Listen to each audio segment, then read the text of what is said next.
શું તમે ક્યારે વિચાર્યું છે કે બગદાણા ધામમાં લાખો ભક્તોની ભીડ વચ્ચે પણ આટલી અદ્ભુત શાંતિ અને વ્યવસ્થા કઈ રીતે જળવાય છે?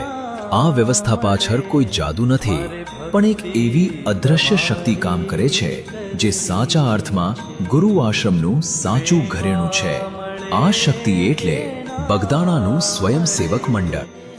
જ્યારે આપણે અહીં ભોજન પ્રસાદ લઈએ છીએ કે દર્શનની લાઈનમાં હોઈએ છીએ, ત્યારે ખડે પગે ઉભેલા એ સેવાભાવી ભાઈઓ અને બહેનોને જોઈને માથું ઝૂકી જાય છે. તમને જાણીને નવાઈ લાગશે કે આ કોઈ નાના સૂના આંકડા નથી. 550 ગામડાઓના ભાઈઓ અને 350 ગામડાઓની બહેનો, એટલે કે 20,000 ભાઈઓ અને 30,000 બહેનો મળીને કુલ 50,000થી પણ વધુ સ્વયંસેવકોનું આ એક વિરાટ સૈન્ય છે.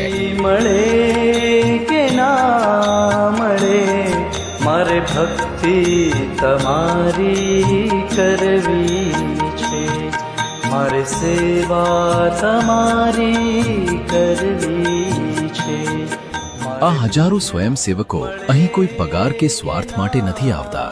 તેમને જે તારીખ ફાળવવામાં આવી હોય તે દિવસે તેઓ ટાઢ, તડકો કે વરસાદ જોયા વગર હાજર થઈ જાય છે.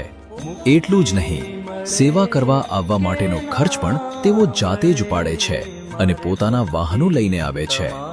આમ તન, મન અને ધનથી સેવા કરતું આ મંડળ માત્ર વ્યવસ્થા જ નથી સાચવતું, પણ પૂજ્ય બાપાના સેવા પરમો ધર્મના સંદેશને જીવંત રાખે છે. બગદાણા આશ્રમની આ ચેતના અને સાચા સેવકોને આપણા કોટી કોટી વંદન.